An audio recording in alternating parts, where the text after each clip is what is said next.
অপেক্ষাকে আমি আজও ছাড়তে পারিনি। হ্যাঁ, অপেক্ষার কথাই বলছি।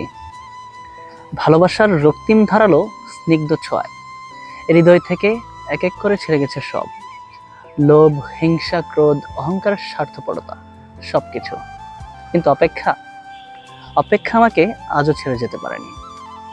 আমি ভালোবাসার জন্য সবকিছু ছেড়েছি, শুধু অপেক্ষা ছাড়া। অপেক্ষাকে আমি আজও হৃদয়ের গহীনতম অংশে অবরুদ্ধ করে বেঁচে আছি। অনেকেই বলে অপেক্ষা হচ্ছে শুদ্ধতম ভালোবাসার প্রকাশ। ভালোবাসতে সবাই পারে, কিন্তু সবাই প্রিয়তমার জন্য অপেক্ষা করতে পারে না।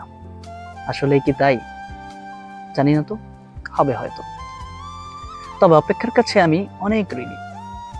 প্রিয়তমার জন্য অপেক্ষা আমাকে পাখির মতো সহজ হতে শিখিয়েছে, শিশুর মতো অনাবিল হতে শিখিয়েছে, আকাশের মতো বিশাল হতে শিখিয়েছে, ফুলের মতো স্নিগ্ধ সুন্দর হতে শিখিয়েছে।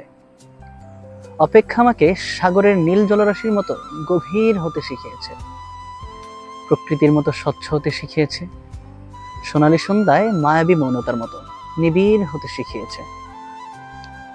শেষ পর্যন্ত অপেক্ষা আমাকে কবিতার মায়াবী অনিন্দ্য ভুবনের কাছে নিয়ে গেছে।